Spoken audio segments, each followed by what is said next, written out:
जय गुरुदेव। गुरु बिन ज्ञान न उपजै, गुरु बिन मिलै ना मोक्ष, गुरु बिन लखै ना सत्य को, गुरु बिन मिटै ना दोष।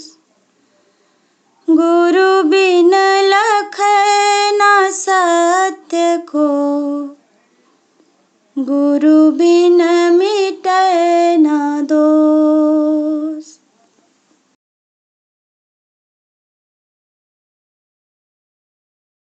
पूरन चंद्र उगोरी, पूरन चंद्र उगोरी, जलि तब कलिमल होरी। पूरन चंद्र उगोरी, जलि तब कलिमल होरी। पूरन चंद्र उगोरी, पूरन गुरु से प्रीति प्रथम भई। पूरन गुरु से प्रीति प्रथम भई। सुरत नाम रंग जोरी, पूरन चंद्र उगोरी। सूरत नाम रंग जोरी, पूरन चंद्र उगोरी। हिय की नयन खुली तब सुंदर, हिय की नयन खुली तब सुंदर। सतगुरु रूप लखोरी, पूरन चंद्र उगोरी।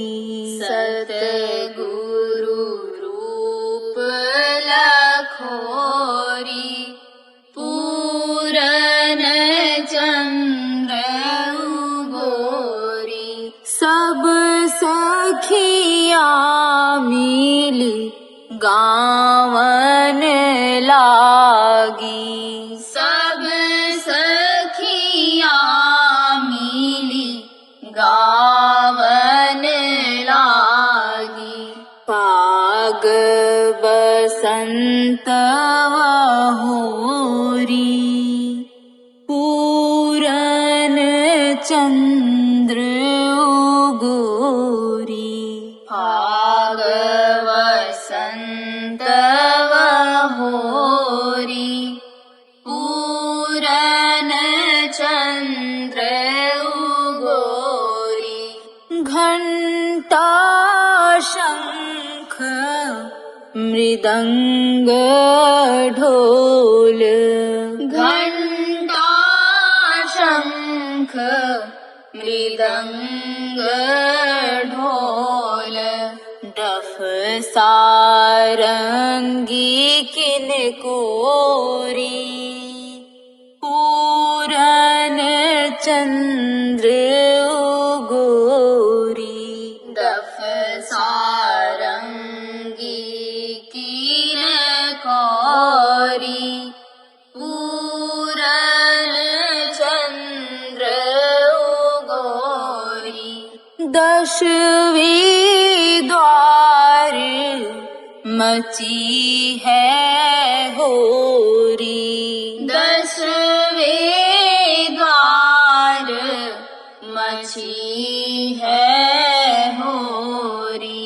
हंस मलही मूल रोरी, पूरन चंद्र उगोरी हंस मलही मूल रोरी पूरन चंद्र उगोरी बरसत रंग चंद्र पूरन से बरसत रंग चंद्र पूरन से गुरु सरवर महाबोरी पूरन चंद्र उगोरी गुरु सरवर महाबोरी पूरन चंद्र उगोरी काल करम का सब भय छूटा काल करम का सब भय छूटा ग्रंथि सभी गुरु छोरी पूरन चंद्र उगोरी ग्रंथि सभी गुरु छोरी पूरन चंद्र उगोरी सतगुरु निज सत रूप दिखाओ सतगुरु निज सत रूप दिखाओ ले संग मोहि चलोरी पूरन चंद्र उगोरी ले संग मोहि चलोरी पूरन चंद्र उगोरी जय गुरुदेव जय गुरुदेव।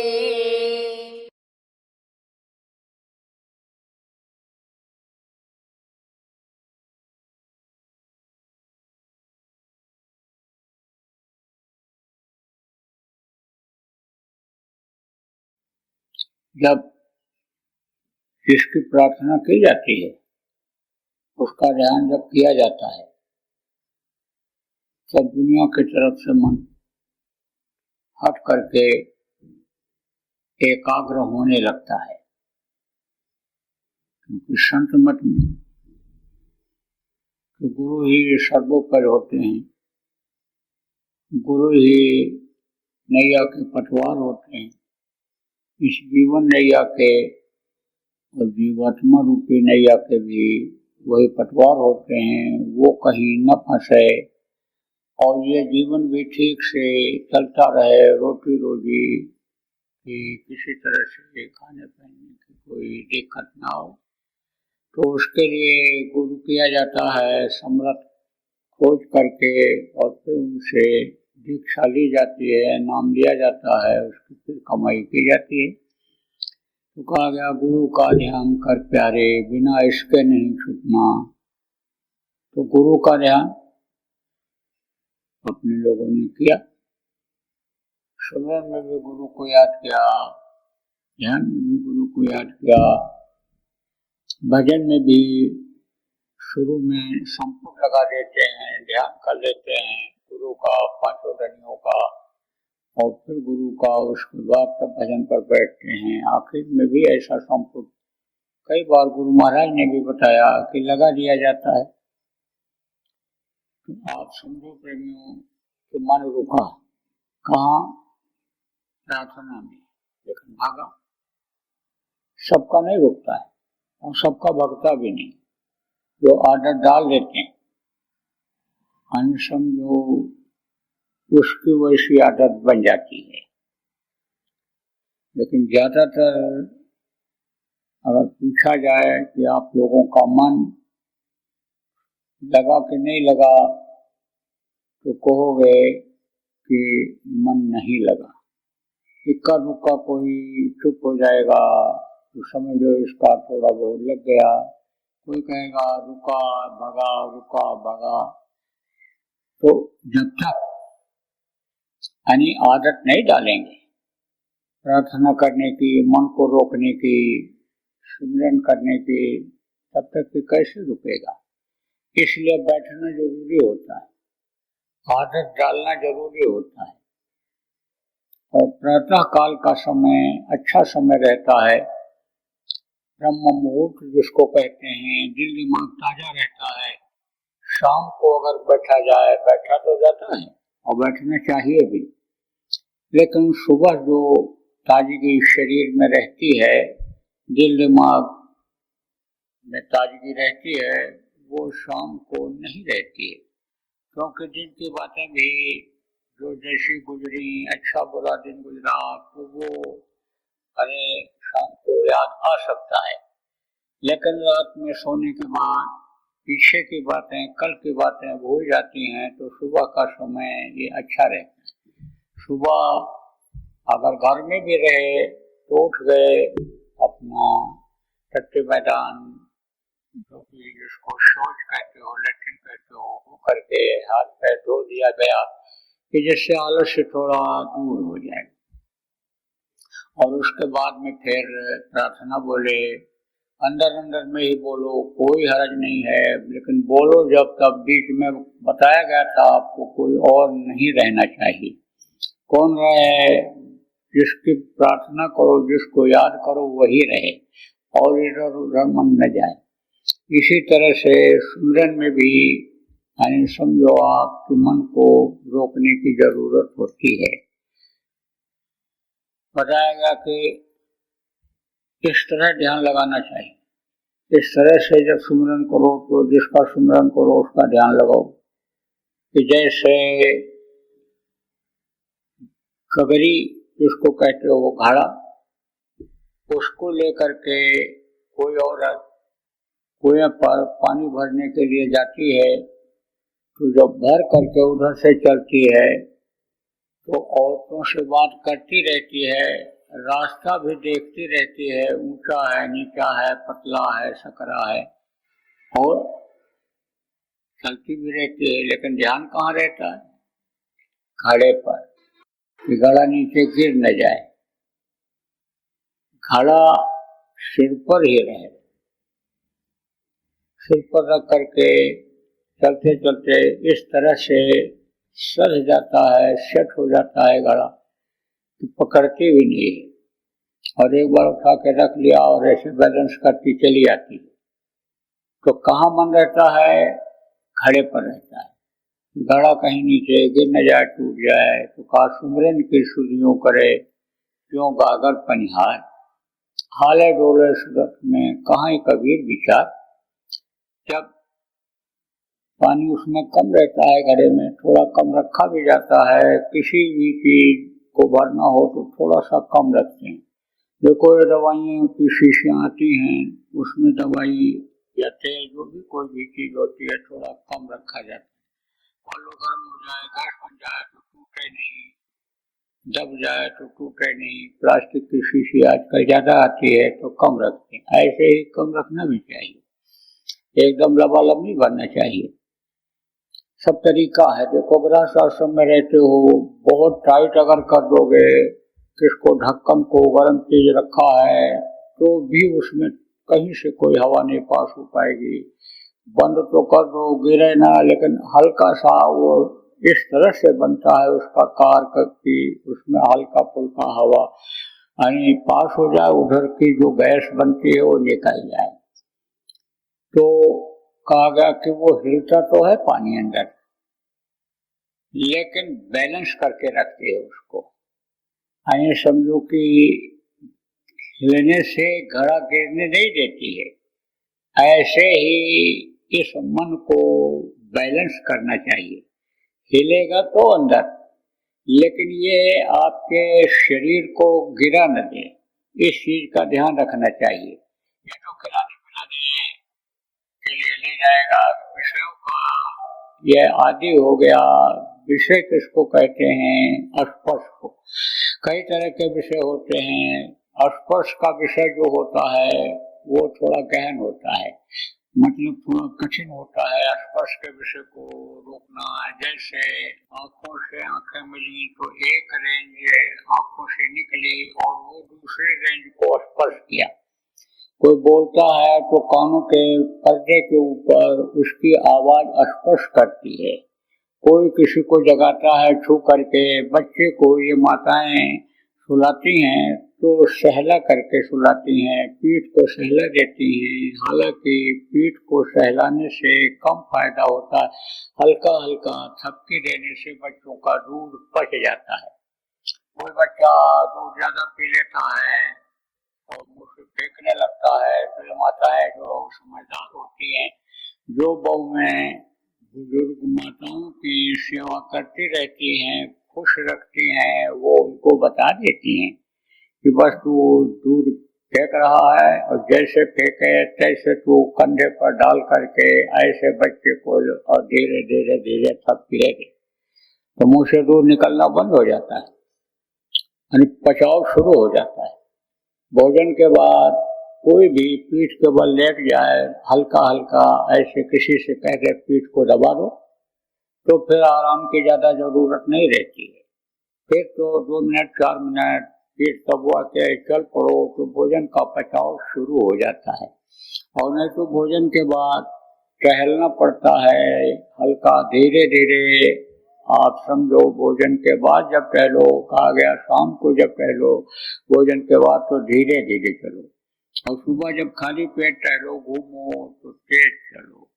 तो ये सब क्या है, ये एक स्वस्थ रखने का सिस्टम बना दिया था। जब लोगों को सत्संग मिलता रहता था, संत महात्मा बताते रहते थे, तो मैं आपको बता रहा था कि शुद्ध इस तरह की रहनी चाहिए कि घड़ा भी है और घड़े में पानी भी है, तो उसको गिरने न दिया जाए। किसको? घड़े को। घड़ा कहाँ है? घड़ा जो है सिर पर है और घड़े में क्या है? पानी। ऐसे ही समझ लो कि ये शरीर है और शरीर को घड़ा मान लो और मन को क्या मानो? मन को आप पानी मान लो। तो ये इसको गिरा न दें, पानी ही हिलेगा। सिर पर रखे हुए घड़े में पानी ही हिलता है, और अगर उसको ठीक नहीं कर पाए, बैलेंस नहीं कर पाए, तो वही दबाव डाल करके घड़े को गिरा देता है। ऐसे का उदाहरण दिया। देखो, उदाहरण दे करके, दृष्टांत सुना करके खूब समझाया है लोग को संत महात्माओं ने। तो आप ये समझो प्रेमियों कि मन को इस तरह से रोकने की कोशिश करनी है जैसे पनिहार की गागर में पानी भरा हुआ वो रोकती है, गिरने नहीं देती है। और सुमिरन या ध्यान या भजन कुछ भी हो, किस तरह से शुद्धि करनी चाहिए, यह भी उदाहरण देकर समझाया गया कि जैसे चकोर चंद्रमा को देखता है, ऐसे ही जिनके नाम को लो उनके रूप को याद करो। ध्यान लगाओ तो एक टक लगाओ। एक जगह पर देखने के लिए जो बताया गया, एक जगह पर ही देखो। चकोर जो होता है, चंद्रमा को जब से देखना शुरू करता है, अस्त नहीं हो जाता तब तक देखता रहता है। जैसे ही उदय होगा, चंद्रमा निकलेगा, देखना शुरू करेगा। जैसे जैसे वो ऊपर चढ़ता जाता है, ये धरती आगे बढ़ती जाती है, ऐसे ऐसे चंद्रमा हो चाहे सूरज हो, ये ऐसे बदलते जाते हैं। आगे बढ़ी तो पीछे छूटा तो ऊपर आएगा, फिर और आगे बढ़ी धरती तो फिर वो ऊपर आता है।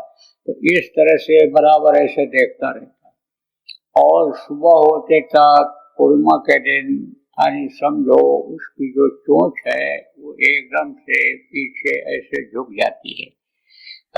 सुमिरन की सुधियों करे जैसे चंद्र चकोर चोच झुकी गर्दन लगी तो हुआ ही बोल, उसी ओर देखता, इधर उधर तो नहीं देखता। ऐसे ही फिर वो समय इधर उधर नहीं देखना चाहिए, इसीलिए कहा गया पर्दा डाल लो ऊपर, पर्दा कर लो, किसी को नहीं देखोगे, आंख बंद कर लोगे, किसी को नहीं देखोगे। तो आप समझो प्रेमियों कि मन को इस तरह से लगाना चाहिए, इस तरह से रोकना चाहिए। लेकिन अभी आपसे कहा जाए कि मन आपका रुका, अभी फिर बैठाया जाए, आधा घंटा फिर बैठा दिया जाए, फिर पूछा जाए तो कहोगे नहीं रुका। वैसे कैसे, कोई तो कहोगे वैसे कैसे, वैसे के वैसे भगा, कोई कहोगे हल्का फुल्का महसूस हुआ। तो बैठने से, रगड़ने से फिर ये आने समझो इसकी इच्छाओं का दमन करने से ये मरता है, यह रुकता है। और नहीं तो आप देखो जो संत के जो नहीं रहे हैं उनका मन तो बहुत ही चल रहा है, वो तो संतों के पास ही सरसी है। किसको? मन को पकड़ने की चिमटी जिसको कहते हो, चिमटा जिससे रोटी पकड़ते हो, यानी वो चिमटा किसके पास है? चिमटा संतों के ही पास है। आप समझो कि संत ही मन के उछाल को रोकते हैं, और नहीं तो ये गेंदे की तरह से उछलता है।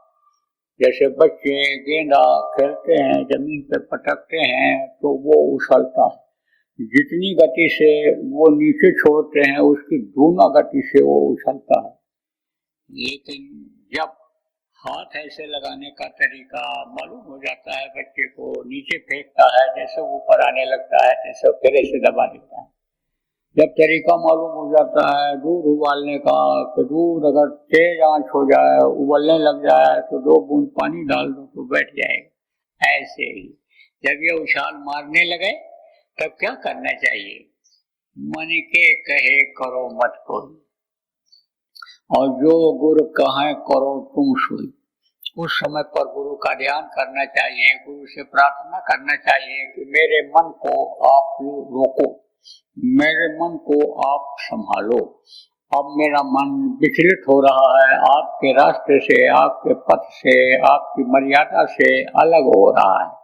तो उस समय पर गुरु रोकेंगे, मदद करेंगे, नहीं कुछ होगा, बीच में कोई आ ही जाएगा, कोई न कोई चीज आपको बहाने से आ करके रोक देगी और आपके मन का वेग ये रुक जाएगा। देखो प्रेमियों, अच्छे अच्छे लोग जिनको कहते हैं वो लोग भी समझ लो कि मन के चपेट में आ गए। पिछले दिनों में आपको बताया भी गया था, राजा परीक्षित का नाम सुना होगा। पिछले सत्संगों में राजा परीक्षित की चर्चा भी आई थी। तो राजा परीक्षित ने अपने गुरु वेदव्यास से पूछा कि मन बहुत बलवान हो गया गुरु जी। बोले हाँ। बोले देखो मैं भी सोचता हूँ कि मेरे पूर्वज कैसे रहे हम लोगों के, लेकिन वो लोग भी मन के चपेट में आ गए, वो भी अपने को नहीं रोक पाए। बोले हाँ, तू क्या समझता है? बोले महाराज मैं तो इतना मन को ताकतवर नहीं समझता हूँ, मैं तो मन को मना भी लेता हूँ, मेरे समझ में कुछ कम आ रहा है।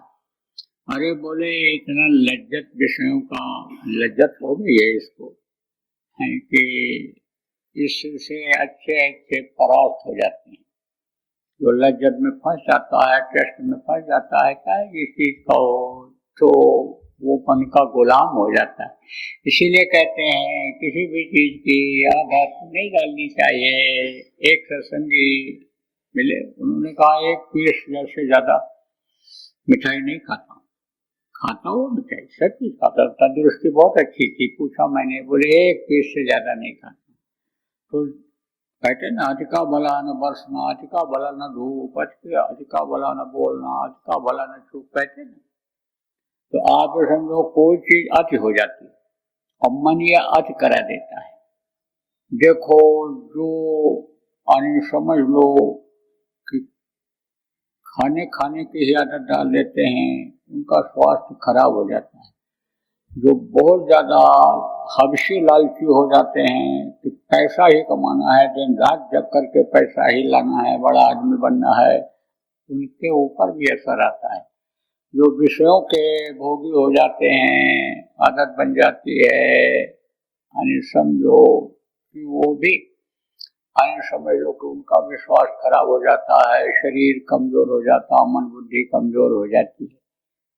चीजें तो सब बनी हैं, खाओ भी, शरीर को स्वस्थ रखने के लिए मेहनत भी करो, जिससे ये शरीर के लिए रोटी का इंतजाम होता रहे, कपड़े मकान का, बच्चा भी पैदा करो, लेकिन उसमें फंसो नहीं।